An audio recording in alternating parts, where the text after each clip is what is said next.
For 60 years, two of the main beneficiaries in the creation of Pakistan have been the mullahs and the military. Between them, they have dominated the everyday life of 160 million Pakistanis. They forged an alliance in the heat of the Afghan-Soviet war. They stood side by side and laid the foundations for contemporary jihadi groups like the Taliban. The Pakistani army later helped them sweep to victory in Afghanistan. For 3 decades and more, the military establishment, the political establishment, everybody and his uncle has been promoting religious extremism, jihad, in order to defeat first the Soviets, then establish the Islamic Republic of Afghanistan. How could we remain unaffected? The turning point came with the events of September the 11th and President Musharraf's pledge to support the West and America in its war on terror. His decision has ignited an internal feud that threatens to destabilize the country. On one side are the mullahs sympathetic to the jihadi groups, and on the other, the military, under pressure from the West to crush these extremists. The clampdown began immediately after 9/11. Police actions like this raid on Al-Qaeda militants in Karachi have become commonplace.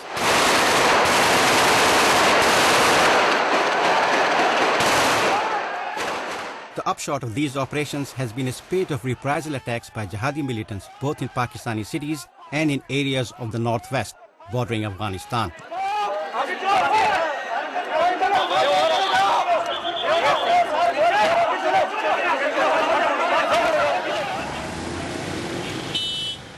This is a conflict that will shape the destiny of Pakistan, and the impact could reverberate around the world.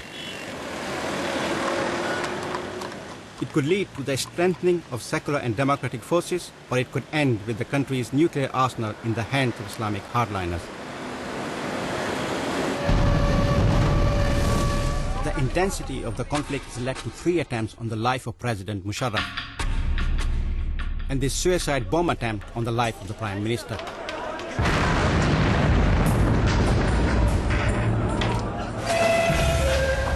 In the 4 weeks I was in Pakistan, there were 5 suicide attacks and dozens of people were arrested.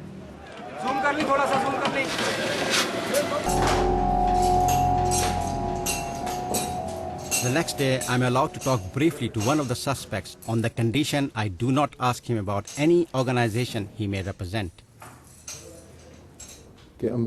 As America and Israel have oppressed us to such an extent, that is why I am proud that I became a jihadi. We jihadis want this oppression to be stopped. This oppression that America and Israel is doing to us Muslims. This oppression should stop. तो यानी कि ये जायज़ है कि आप जाके क्या कहते हैं मासूम लोगों को किसी शॉपिंग सेंटर में या ऐसी जगह जाके मार दें? They will go to paradise. See, the thing is, we as Muslims, we are willing to sacrifice anything. कहते हैं खुदा तो खुदकशी को खुद को बहुत बड़ा गुनाह कहता है और आप खुदकशी करने को तैयार हैं? This is not suicide. This is paradise. The police claim that they found this man in possession of an arsenal of ammunition and weapons. This man was caught with this jacket. It's so heavy that I can hardly lift it. It contains 6.5 kilos of explosives, enough to kill several hundred people, and 3 grenades. He could hardly walk. The jihadis are convinced that they are engaged in a just struggle to establish an Islamic State in Pakistan, and that they can only do so by the force of arms. Baitullah Masood heads the militants in Waziristan. He was captured by the Americans in Afghanistan and shipped to Guantanamo Bay. Since his release 2 years ago, he has organized a formidable resistance movement with close ties to the Afghan Taliban. There are no foreign fighters with us. The people who are with us are those who have been oppressed and fed up with the government's oppression, have resorted to armed resistance. The Pakistani government is responsible for pushing us. If you oppress someone, then there will be resistance. In this deeply religious country, Muslims are killing other Muslims in the name of religion. For an army officer, there is a fine line between military duty and an allegiance to Islam. I want to know if this tightrope can be walked. General Hamid Gul headed the military's notorious inter-services intelligence during the Afghan-Soviet War. He is one of the few military officers in Pakistan who have gone public about his sympathies for the militants.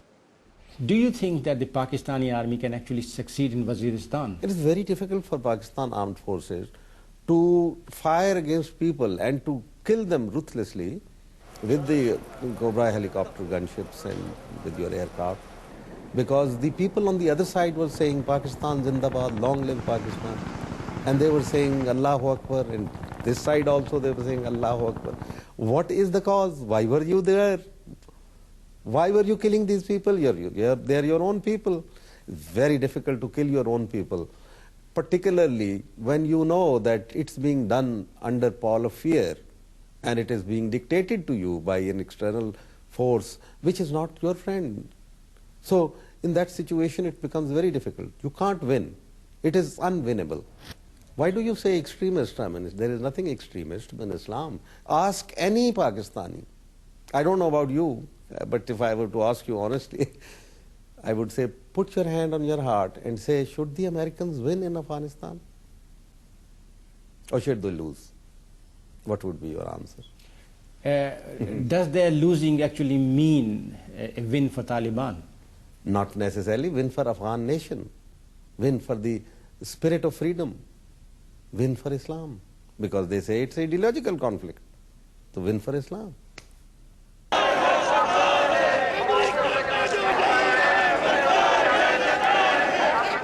But the mullahs are not playing ball.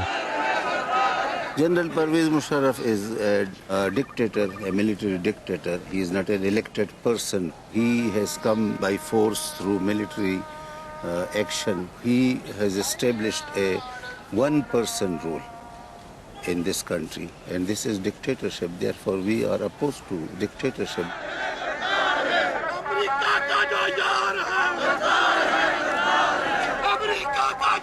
The religious groups are putting up a show of street power in the capital.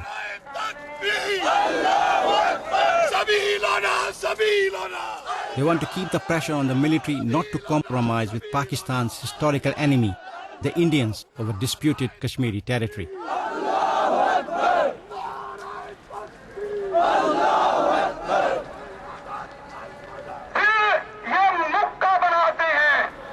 This has been a show of strength by the religious parties. Kashmir has always been an emotional issue for Pakistan, and religious parties have exploited these sentiments. It is the best way to demonstrate your love for Islam, to show your strength and popular support, and to rally the crowds against the military dictators.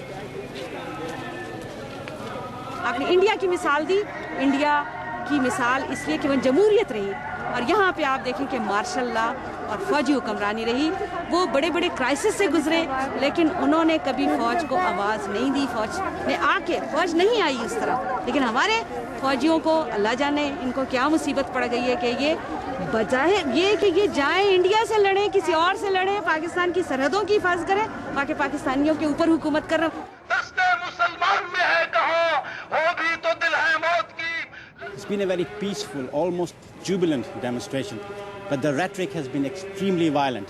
The songs from the pulpit spoke of Islamic supremacy and were littered with anti-Semitic sentiments against virtually all non-believers. The speeches have been almost blood-curdling. I think the step from such a rhetoric to full-blown jihadi violence is a small one.